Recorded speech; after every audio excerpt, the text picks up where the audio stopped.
Okay, hey everyone, how you going? You ever heard of rocket mail? I mean, not the email rocket mail, but I mean rocket mail. Yep, they literally wanted to strap your mail into a rocket. I'm not sure how they intended on landing it. Yeah. No idea. But anyway, let's have a read of this. Rise and Fall of Rocket Mail, February 4th, 2019. If you read this, countless cards, letters, and packages are en route delivery destinations across the globe. We really think about the logistics involved in international mail crossing land and sea, country borders, and continents, because we don't have to. We simply take our item to the nearest postal service branch, pay an acceptable conveyance fee, and within a week or sooner, the item can end up on the other side of the world. But some 200 years ago, eccentric minds were devising ways of cutting international delivery times to hours or even minutes. Their methods? Rockets. Yeah. Aside from the romantic notion of creating rolling notes around arrows for airborne exchanges at distance, German author and poet Heinrich von Kleist is widely credited as being the first champion of using projectiles to carry mail. Telegraphy or letters, or certainly not packages. In his position as editor of the Berlin Evening News, von Kleist wrote an article in October 1810 suggesting that artillery shells could be filled with letters and trained at areas of soft ground many miles away. Yeah.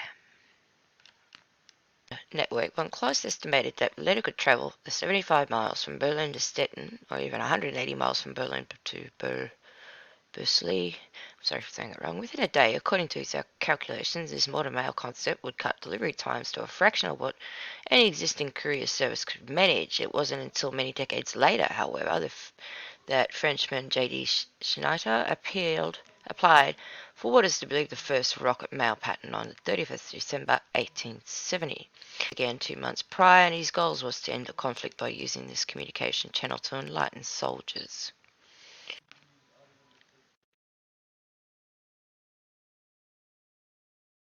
The patent was granted on the 9th of February 1871, but by that point the siege was over, bringing to an end of the Franco-Prussian War. There is no evidence Schneider even made the use of a patent in paper exercise until the late 1800s, when it was made its faithful developed in the Tonga group of islands in the South Pacific. None was more isolated than Naufou, which ships suggested to approach on account of its which ships struggled to approach on account of its volcanic reefs and choppy waters. Naufou, sorry if saying it wrong, is continually island because it's long as the watertight metal containers and drop it offshore. William Travers, a plantation manager of Tin Can Island, first concocted the scheme with the Tongan Postal Service in 1882. Passing ships would toss tin cans overboard for swimmers to collect and deliver to the island. This of the 20th century, Tin Can Island became the testbed for its first experimental rocket mail rockets, discarded after the New Zealand Wars of 1845 to 1872.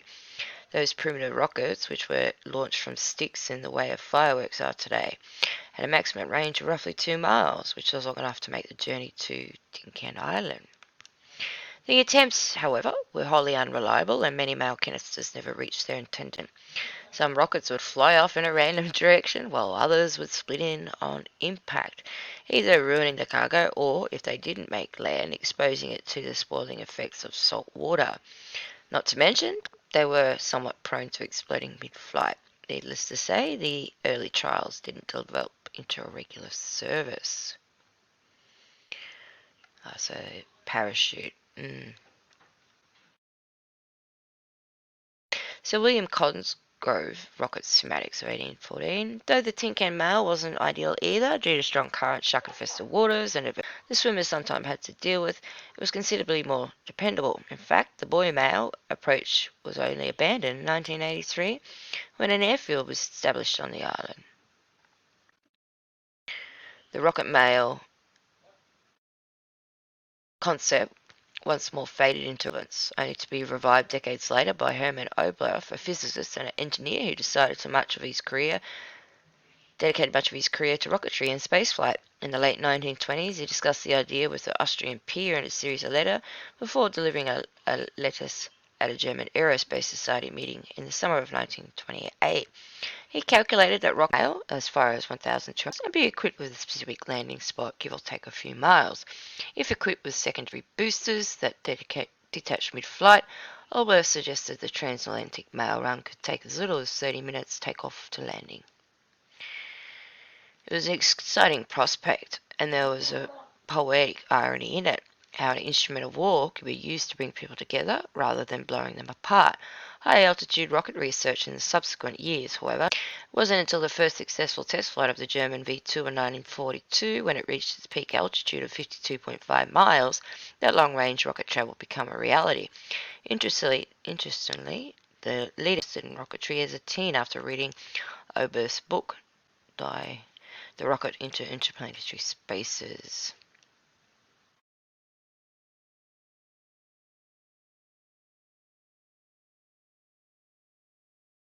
Hermann Oberth, Dark Center Coke, demonstrating liquid fuel rocket in Berlin, 1930. A younger Warner Bond looks on, second from the right.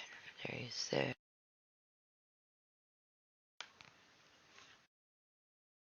While Oberth's grand designs were many years ahead of their time, elsewhere in the world, engineer Friedrich Schmale was working on a more practical scale, developing his own short-range rockets and a parachute landing system.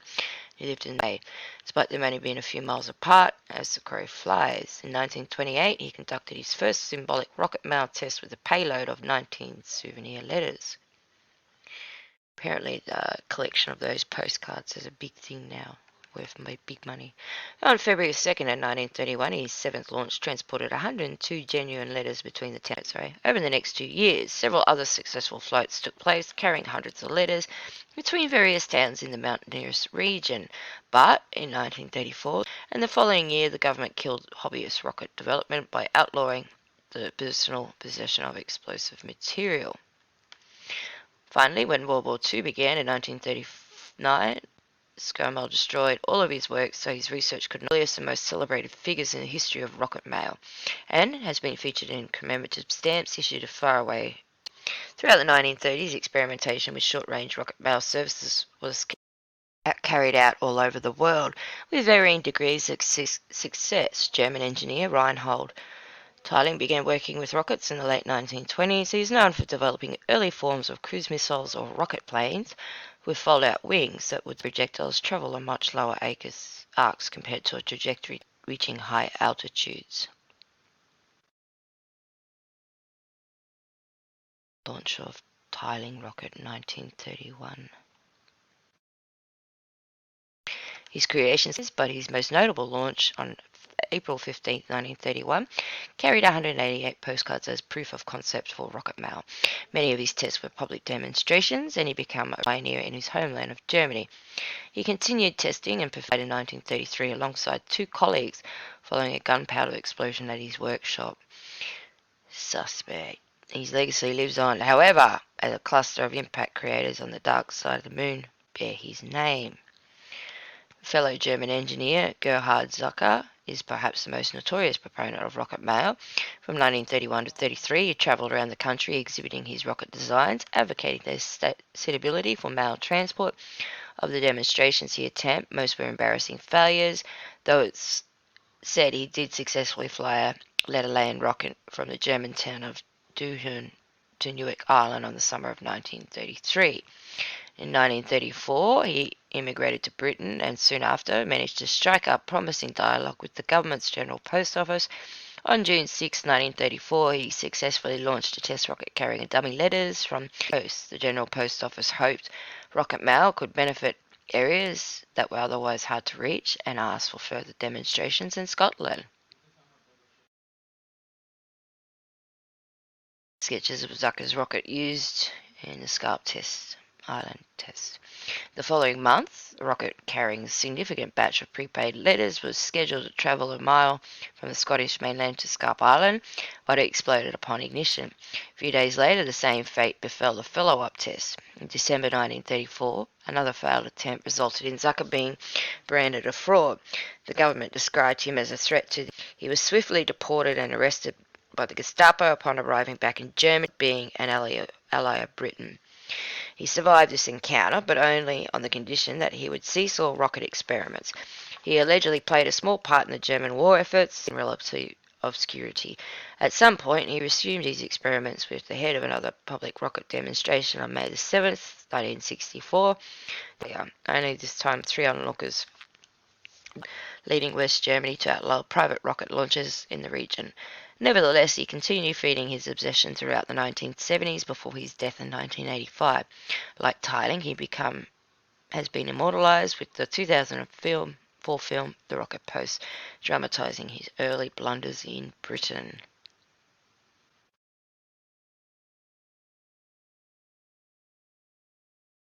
Around the time that Zucker's early career ended with humiliation and deportation from Britain, Smith began on the other side of the world in India. Smith had been living as a customs agent, dentist and a policeman, but he also became the most prolific and arguably successful proponent of rocket mail. He had been a student of rocketry science since childhood and combined his passion with the position as secretary of the Indian Airmail Society with full support from county officials. He conducted his first rocket mail test on the 30th, using what was effectively a glorified fireworks supplied by the Oriental Fireworks Company of Calcutta. The goal was to carry 150 Sagar Island. The rocket exploded mid-flight, but 140 of the letters were successfully recovered. Over the next 10 years, Smith would orchestrate no less than 270 flights, 80 which contained mail. He experimented exhaustively with the current designs, propellants, and launch trajectories, and is credited with the first rocket mail flight over a river and the first parcel delivery by rocket.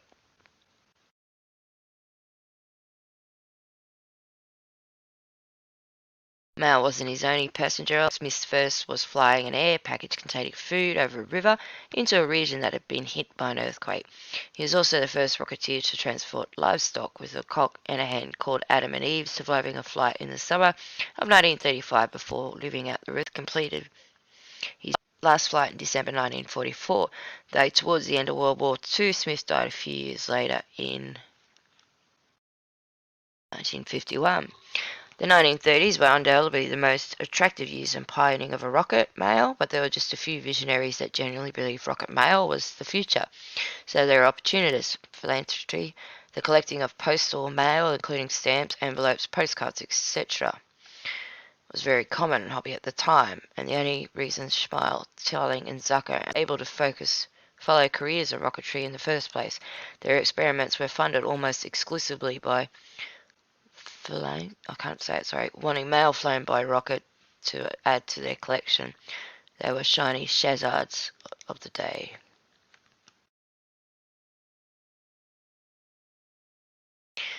An envelope flown by Smith.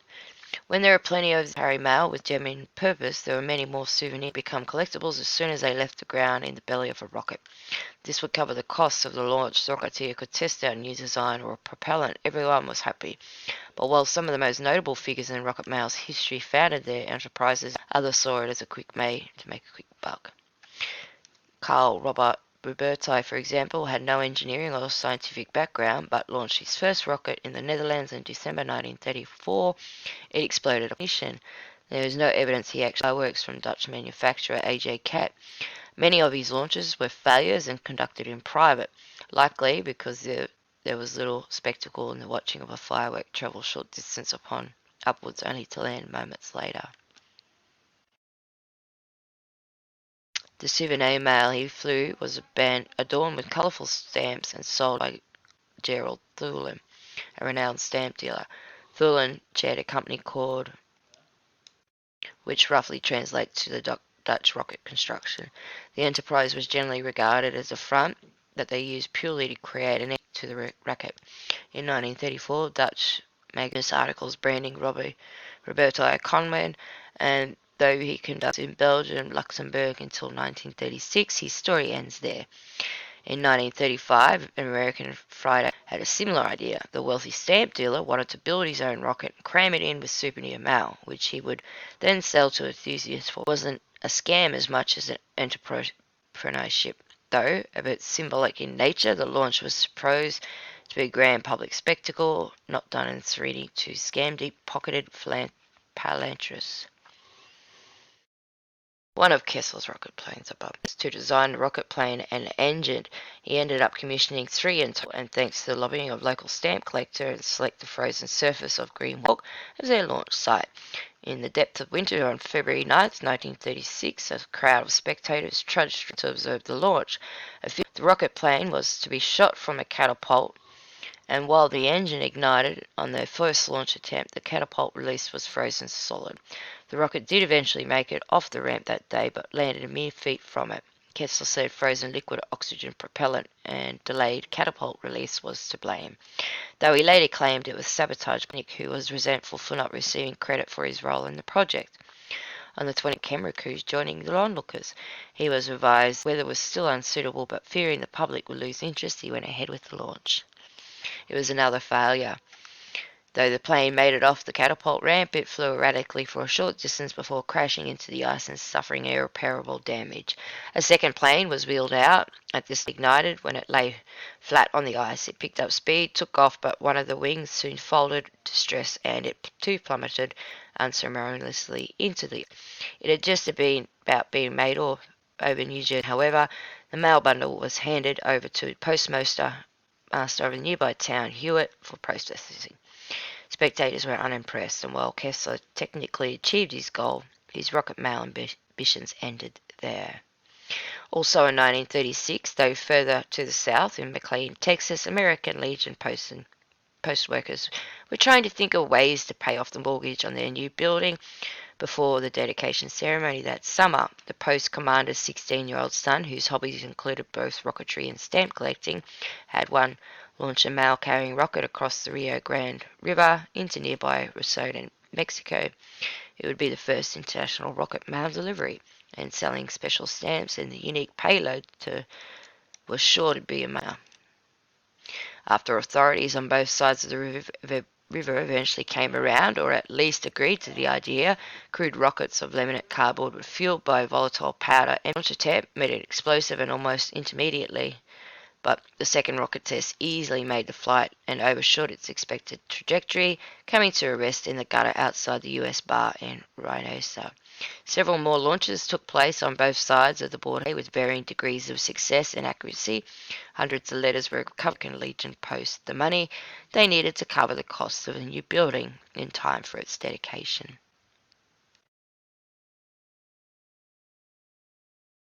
There are many other characters and stories associated with Rocket's Mail's history. Amsterdam-based dental technician A.J. de Bruin, for example, had passion for rocketry. Between 1936 and 1966, he and his colleagues at the Dutch Space Flight Studio orchestrated dozens of rocket mail flights all over Europe. Since 1947, the non-profit Rocket Research Institute has conducted numerous primarily for the purpose of fundraising and experimentation. The use of missiles to drop propaganda also technically be considered as another successful. However, the momentum behind letters and packages could one day traverse the globe in minutes, slowed around to mid-late 1930s. Its champions tinkered in isolation of the next town over. Mail collectors supported them, but this has only served to slowly regulate rocket mail to a novelty. It was no longer the future of communication. At best, it was a hobby, and at worst, a scam. That was until 1959 when U.S. Postal Service fired a Regulus I cruise missile stuffed with thousands of letters from the deck of a Navy submarine, the USS Barbaro. It touched down at a naval station, setting off. It was the first test of its kind, a true long-range rocket mail launch that was also a state-sponsored, not a private enterprise. Postmaster General Arthur Summerfield retrieving mail after. And except from the souvenir letters inside read, that great progress of being made in the gilded mistletoe will be utilized in every practical way in the delivery of the United States mail. An excellent Postmaster General Arthur Summerfield said at the time, before man reaches the moon, mail will be delivered within hours from New York to California to Britain to India or Australia by guided missiles. We stand on the threshold of rocket mail. There was no subsequent test conducted by the Postal Service and no defence. However, it is generally to do with the missile mail at all and everything to do with the Cold War. It was an exercise to flaunt the capabilities of the Regulus One for the benefit of the Soviet Union at great expense. Rocket mail had been unjustifiable for a long time already, even in Schmel's time. When he first began his experiments in the late 1920s, regular Zeppelins and airmail services ran locally and internationally in many parts of the world. By 1959, of course, transatlantic airmail flights were a daily occurrence at a high cost, and their margin for error was unacceptable. Well, you wouldn't want the rockets flying through the air with all the Zeppelins, would you?